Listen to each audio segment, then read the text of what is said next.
جائز ہوں گے۔ بھائی نے پوچھا کہ کیا عورت مزارات اور قبرستان میں جا سکتی ہے؟ دیکھیں عورت کے لیے ویسے تو یہ پہلے سمجھ لیں کہ نبی کریم صلی اللہ علیہ وسلم نے ارشاد فرمایا کہ پہلے میں نے تمہیں زیارت قبور سے روکا تھا، اب میں تمہیں اجازت دیتا ہوں کہ تم قبروں کی زیارت کرو، کیونکہ اس سے انسان کو نصیحت حاصل ہوتی ہے۔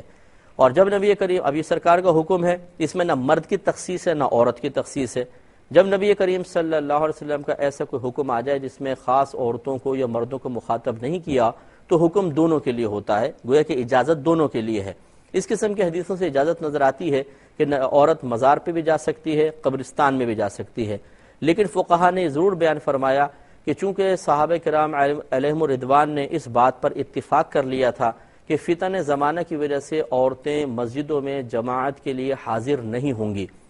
تو جو جماعت واجب تھی اس سے عورتوں کو روک دیا، کیونکہ زمانے میں فتنہ ہے، تو قبرستان جانا اور مزارات پہ جانا تو زیادہ سے زیادہ مستحب ہے، یعنی جائیں تو ثواب ہو سکتا ہے، اچھی نیت کے ساتھ جائیں تو ثواب مل جائے، ورنہ نہ جانا کوئی گناہ نہیں ہے۔ ترک جماعت تو پھر اس میں کوئی گناہ کا پہلو تھا، لیکن فتنے کی وجہ سے جب اس کو صحابہ کرام نے منع کر دیا تو یہ مستحب کام تو بدرجہ اولیٰ منع ہوگا، لہذا فقہا نے ارشاد فرمایا کہ عورتیں اپنے گھر سے ہی ایصال ثواب کریں، قبرستان اور مزارات نہ جائیں۔ لیکن اگر کوئی بہن جاتی ہیں اور قیودات شرعیہ کا لحاظ کر کے جاتی ہیں تو ہم اس حاضری کو ناجائز حرام نہیں کہہ سکتے ہیں۔ وہ شرعی قیودات کیا ہیں؟ نمبر 1، اپنے محرم کے ساتھ جائیں، اور شوہر ہے تو ان کی اجازت سے، ماں باپ ہے تو ماں باپ کی اجازت سے جائیں، باپردہ طریقے سے گھر سے نکلے، راستہ پرامن ہونا چاہیے، کوئی عزت وغیرہ کا یا لوٹنے کا اندیشہ نہ ہو۔ اسی طریقے سے جہاں پر وہ جا رہی ہیں جس مقام پہ، وہاں عورتوں مردوں کا اختلاط نہ ہو، ملتے ہوئے نہ ہو، بے پردگی نہیں ہوگی، ایک ساتھ گھس رہے ہیں دروازے میں اور قریب قریب ہیں، ایسا نہیں۔ اگر عورتوں کا دروازہ علیحدہ ہے، مردوں کا علیحدہ ہے، علیحدہ علیحدہ بیٹھیں گے اور مردوں سے آمنا سامنا نہیں ہوگا، تو پھر ان شرائط کے ساتھ اچھا پھر یہ بھی فقہا نے لکھا کہ وہاں جا کے رونا پیٹنا نہ کریں یا ادب میں حد سے آگے نہ بڑھیں، جیسے کہ علماء نے حاضری مزار کا طریقہ یہ بیان کیا کہ آپ قدموں کی طرف سے آئیں۔ یہ حدیث میں بھی سرکار نے فرمایا سر کی طرف سے نہ ہو کہ اس سے مردہ پلٹ کے یوں دیکھتا ہے تو اس کو اذیت ہوتی ہے، تو قدموں کی طرف سے آئیں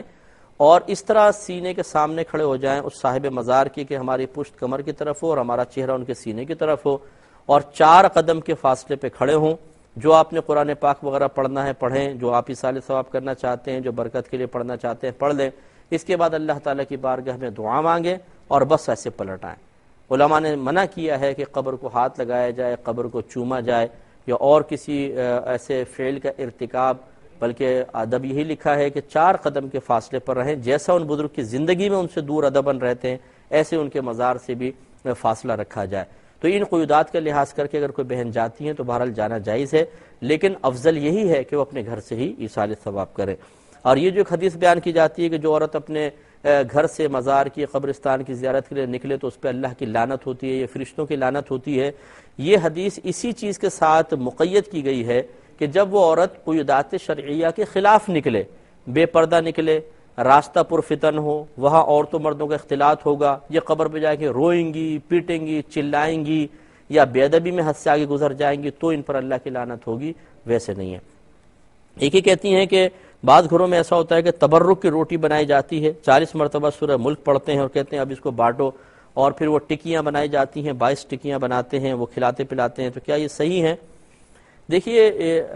ایصال ثواب تو بالکل جائز ہے۔ اگر کوئی بالفرض رجب میں امام جعفر صادق رضی اللہ تعالی عنہ کے ایصال ثواب کے لیے کچھ کھانا وغیرہ پکا کر کھلانا چاہتا ہے، کوئی اس کو منع نہیں کر سکتا، یہ بالکل جائز ہے۔ لیکن اس قسم کی قیودات لگانا کہ جی روٹی ہونی چاہیے، اس پہ 40 دفعہ یہ پڑھیں، 22 ٹکیاں ہونی چاہیے اور مٹی کے کنڈوں میں ہی ہونا چاہیے، اور جس کمرے میں کھلائیں پکے رکھا ہو نیاز اسی کمرے میں بیٹھ کے کھائیں، یہ قیودات بے جا ہیں، یہ اس کی شریعت ان پابندیوں کی اجازت نہیں دیتی ہے۔ اس سے پھر اصل شریعت کہیں اور چلی جاتی ہے اور یہ چیزیں اتنی رائج ہو جاتی ہیں رسم و رواج کہ ہماری آنے والی نسلیں سمجھتی ہیں کہ شاید یہ بھی قرآن و حدیث کا ہی حکم ہے کہ ایسا کیا جائے، اور یہ مناسب نہیں ہے۔ تو ایصال ثواب کرنے میں حرج نہیں، لیکن اس قسم کی قیودات کا لحاظ کرنا اور اس کی پابندی کرنا اور اس کو لازم و ضروری سمجھنا یہ ضرور قابل توجہ ہے، ان چیزوں کو ختم کرنا چاہیے۔ بھائی نے کویسچن کیا تھا کہ خاتون ہیں